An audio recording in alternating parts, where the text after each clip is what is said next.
जय माता दी। ओम नमः शिवाय। आज हम कर रहे हैं सावन मास का 18वां अध्याय, शुक्ल पक्ष दशमी तिथि का महात्म। भगवान शंकर ब्रह्मपुत्र सतन कुमार से बोले, अब मैं तुम्हें सावन शुक्ल दशमी तिथि के विषय में बताता हूँ, ध्यान देकर सुनो। सावन शुक्ल दशमी को व्रत का शुभारंभ कर वर्ष के प्रत्येक माह की शुक्ल पक्ष की दशमी तिथि को व्रत रखना चाहिए। इस प्रकार अगले सावन शुक्ल दशमी को इसका उद्यापन करना चाहिए।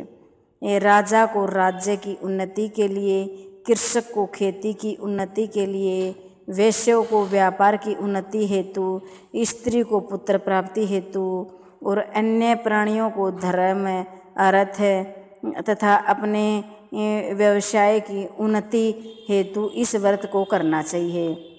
इस व्रत को आषाढ़ दशमी व्रत कहा जाता है। जिसको भी किसी प्रकार का दुख हो उसके निवारण के लिए सावन शुक्ल दशमी की रात को स्नान कर व्रत का शुभारंभ करें। रात को 10 दिशाओं को फूल, पल्लव, चंदन या जौ के आटे द्वारा अपने घर के चौक को अंकित करके वाहन सहित स्त्री चिन्ह द्वारा चिन्हित करके घी से तैयार किया हुआ नैवेद्य लेकर अलग अलग दीपक देना चाहिए। इसके बाद ऋतु के फल देकर अपने मनोरथ को इस प्रकार स्पष्ट करना चाहिए, मेरी आशा पूर्ण हो, मेरा मनोरथ पूर्ण हो, मेरा कल्याण हो। इस प्रकार प्रति मास निरंतर व्रत करना चाहिए और ब्राह्मणों को दक्षिणा देनी चाहिए। वर्ष की समाप्ति पर इसका उद्यापन करना चाहिए। सोने चांदी की 10 दिशाएं रूप देवताओं की प्रतिमा बनवाकर अपने सगे संबंधियों के साथ स्नान आदि करके अपने घर के आंगन में भक्ति भाव से दिशाओं को क्रमशः आह्वान, स्थापन तथा पूजन करना चाहिए। दिशाओं के मंत्र इस प्रकार हैं। इंद्री दिशा 10 दिशा, रूप देवता, सुर तथा असुर नमयुक्त। इस प्रकार का स्वामी इंद्र आपके पास निवास करता है, आपको नमस्कार है। हे आग्नेय देवता के रहने से आप आग्नेय कही जाते हैं। आप तेज रूपी पराशक्ति हैं, अतः हे आग्नेयी आप मेरे लिए वरदायिनी हो। हे यामय धर्मराज, आपके सहारे इस सारे संसार को चलाते हैं, इसलिए आपको संयमनी कहते हैं। हे संयमनी, आप मेरे लिए उत्तम कार्य प्रदान करने वाले हैं। हे आसे, हाथों में खड्ग लिए अत्यंत विकराल रूप महादैत्यो महामृत्युदेव नैवेद्य स्थान में आपके पास निवास करते हैं, अतः आप नैवेद्य रूप हैं। आप मेरी आशाओं को पूर्ण करें। हे वारुणी, भवन के आधार तथा जल जंतु के अधिपति वरुण देवता का निवास आप में है।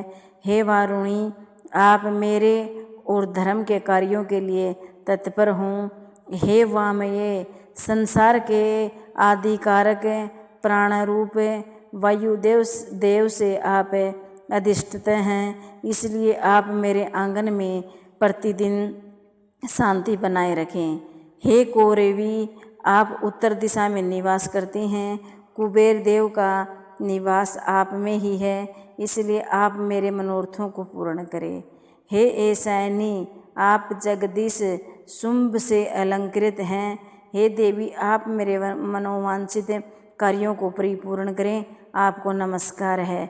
नमस्कार है सारे विश्वों के ऊपर निवास करने वाली, सदैव कल्याणदात्री, सनक, नंदन, सनातन और सतन कुमार आदि मुनियों के साथ रहने वाली, आप सद्या मेरी रक्षा करें। सब नक्षत्र ग्रह, तारागण, नक्षत्र माता, भूत प्रेत, विनायक तथा भक्ति युक्त मन से जिन देवी देवताओं का मैंने पूजन किया है, वे सब मुझे अभिष्ट सिद्धियाँ देने वाले हों। सर्प सर्प तथा नेलवे से नीचे के लोक में आप सेवित हैं। अतः आप मेरे ऊपर नाग और नाग कन्याओं के साथ प्रसन्न हों। उपयुक्त मंत्रों को बोलकर, पुष्प धूप आदि द्वारा अर्चन करके अलंकार, वस्त्र और फल निवेदन करने चाहिए। रात को जागरण करना चाहिए। प्रातःकाल दोबारा प्रतिमा की पूजा करके ब्राह्मणों को दे देना चाहिए। इस विधि द्वारा अर्चन तथा समापन कर प्रणाम करना चाहिए। फिर मित्रों और बांधवों सहित भोजन करना चाहिए। इस प्रकार आदरपूर्वक जो दशमी का व्रत करता है उनकी सब इच्छाएं पूर्ण होती हैं। यह सनातन व्रत विशेष रूप से स्त्रियों के लिए है। यह व्रत धन, यश, दीर्घायु तथा सब इच्छाओं को पूर्ण करने वाला है। तीनों लोकों में इस व्रत के तुल्य और कोई व्रत नहीं है। यह व्रत मोक्ष प्रदान करने वाला है। इस व्रत के तुल्य वह कोई व्रत आज तक नहीं है, न आगे होगे। ये था 18वां अध्याय। वीडियो अच्छी लगी हो तो चैनल को लाइक और सब्सक्राइब करें।